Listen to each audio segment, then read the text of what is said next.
Good morning! Good morning! Here we are again, your certified turista, ang lalaking walang pahinga, always on the go, always on the move. So, happy Monday. So, gawin nating happy ang Monday natin. Ang buong umaga natin hanggang gabi. The whole Monday, happy Monday. So, eto na naman tayo, syempre, ang ating word for today. Thought and word for today. Ayan. Don't stop doing good to yourself and to others. Don't stop doing good. Napakaganda nang nabasa ko kanina. Medyo malalalim yung English pero tatagalogin na lang natin.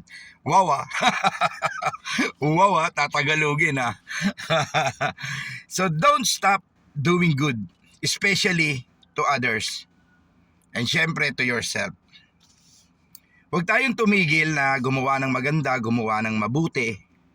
Dahil sa paggawa natin ng mabuti sa kapwa natin, ay meron na i-inspired sa atin. Meron tayong kapwa nating nababago. Merong kapwa natin na binabago natin, no?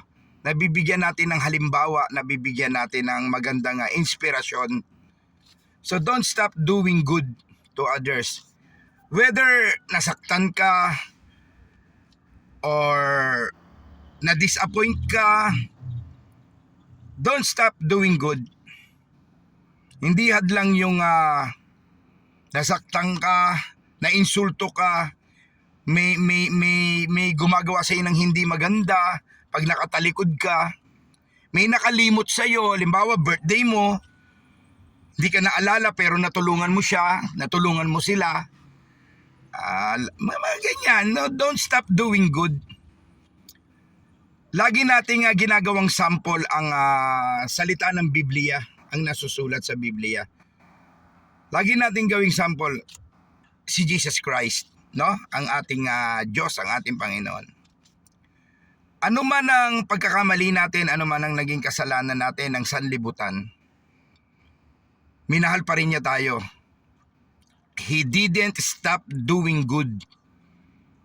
No? Niyaka pa rin niya yung krus. Binuhat niya pa rin yon para sa atin. At hinihingi pa niya tayo ng tawad sa kanyang Ama. Anong sabi niya nung nakapako na si Jesus Christ? Anong sabi niya? Ama, patawarin mo sila, hindi nila alam ang kanilang ginagawa. He did not stop doing good until now. Isample ko na lang sa aking sarili. Hindi ako naging perfect o mabuting ama.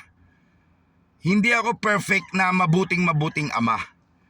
Plastic naman kung sabihin kong perfect ako, napakabuti kong ama. Nobody is perfect. Inaamin ko yan. Nagkaroon din tayo ng mga pinagdaanan, mga ups and downs ng mga kasalanan, mga sabihin na natin pagkakamali sa sarili, sa pamilya at sa Diyos. Pero He did not stop doing good to me. No?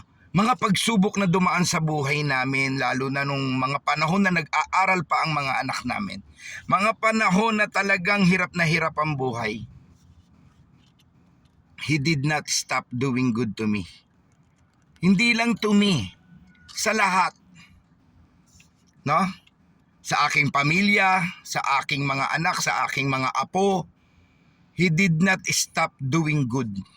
Hindi tayo perpektong tao, hindi tayo magagaling na tao. Pero minahal niya tayo, ginagawan pa rin niya tayo ng maganda. Yung gumising tayo sa umaga na healthy, walang sakit, He did not stop doing good. Kaya ituloy lang natin. Tuloy natin ang paggawa ng maganda, ang tumulong, kung kayang tumulong, tumulong. Huwag maging hadlang yung mga hinanakit, yung mga negative. Ang harapin natin yung ngayon yung nangyayari, magpasalamat tayo. Nagising tayo, magpasalamat tayo.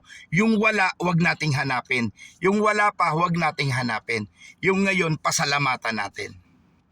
Katulad ng, halimbawa, mga nagrarally. Bakit sila nagrarally?